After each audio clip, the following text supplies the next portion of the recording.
নির্বাচনে ফল প্রকাশের পর থেকেই কোচবিহারে একের পর এক যোগদান হয়ে চলেছে তৃণমূলে। বিজেপি ছেড়ে একের পর এক প্রধান, উপপ্রধান এবং পঞ্চায়েত সদস্যরা যোগদান করছেন তৃণমূলে। আর এর ফলে বেশ কিছু গ্রাম পঞ্চায়েতও হাতছাড়া হয়েছে বিজেপির। সেই মতো আজও বিজেপির একজন পঞ্চায়েত সদস্য যোগদান করলেন তৃণমূলের জেলা সভাপতি অভিজিৎ দেব ভৌমিকের হাত ধরে। এদিন মাথাভাঙ্গা 2 নম্বর ব্লকের ফুলবাড়ি অঞ্চলে বিজেপি পঞ্চায়েত সুপ্রিয়া বর্মন সহ 20টি পরিবার তৃণমূল কংগ্রেসে যোগদান করলেন বলে দাবি তৃণমূল নেতৃত্বের। কিছুদিন আগে এই গ্রাম পঞ্চায়েতের উপপ্রধান যোগদান করেছিলেন তৃণমূলে, আজ ফের এক পঞ্চায়েত সদস্যের যোগদান। আর এর ফলে স্বভাবতই তৃণমূলে পাল্লা ভারী হলো অনেকটাই। আসলে তৃণমূল কংগ্রেস করেন, এত নিষ্ঠার সাথে দল করেন। গত পঞ্চায়েত নির্বাচনে এখানে ফল আমাদের খারাপ হয়েছে। সেই খারাপের কারণও আপনারা কম বেশি জানেন। আমাদের নিজেদের লোকেরাই ঠিক ছিল না। এখন সবাই ঠিক আছে। বিজেপি ভাঙতে শুরু করেছে।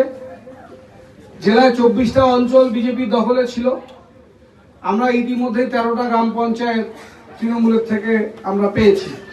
নতুন করে বিজেপি থেকে আরো 13টি অঞ্চল তৃণমূল কংগ্রেসের সংযুক্ত হয়েছে।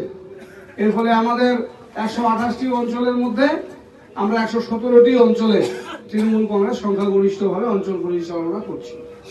এখানে প্রধান এসছে, প্রধানকে আমরা স্বাগত জানিয়েছি।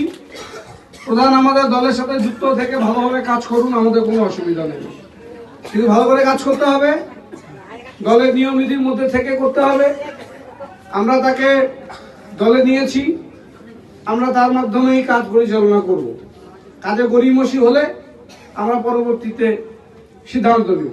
উপপ্রধান আছে, উপপ্রধান কাজ পরিচালনা করবে। আমরা চাই প্রধান সাহেব তাড়াতাড়ি আসুন, এসে কাজের হাল ধরুন। বন্যা পরিস্থিতি তৈরি হয়েছে, এভাবে পালিয়ে পালিয়ে বেড়ালেও চলবে না, আসতে হবে সামনে।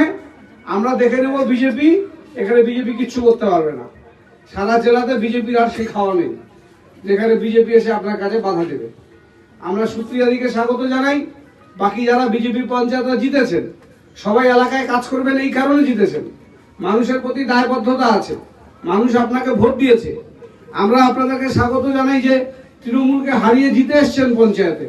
আপনাদের এলাকায় মানুষের সমর্থন আছে, মানুষ তাই আপনাদের ভোট দিয়ে জিতিয়েছে।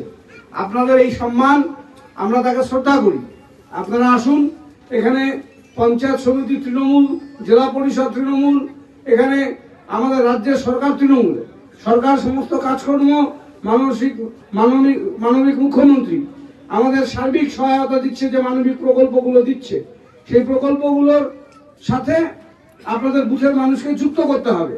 আমাদের উত্তরবঙ্গ উন্নয়ন দপ্তর থেকে প্রচুর কাজ আমরা জেলায় করছি, সেই কাজগুলো আপনাদের এলাকায় নিতে হবে।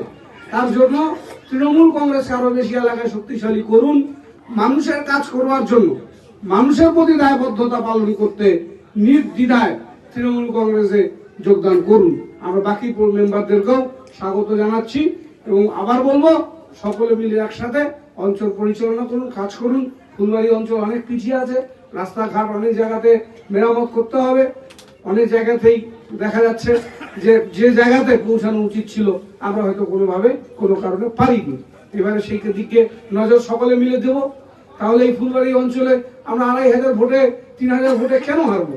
আমরা এত কাজ করছি, মুখ্যমন্ত্রী এত কাজ করছে, এত মায়েদের বোনেদের জন্য এত সহায়তা প্রকল্প, তারপরে কেন ফুলবাড়িতে হারবো? এই প্রশ্নটাই বড় প্রশ্ন।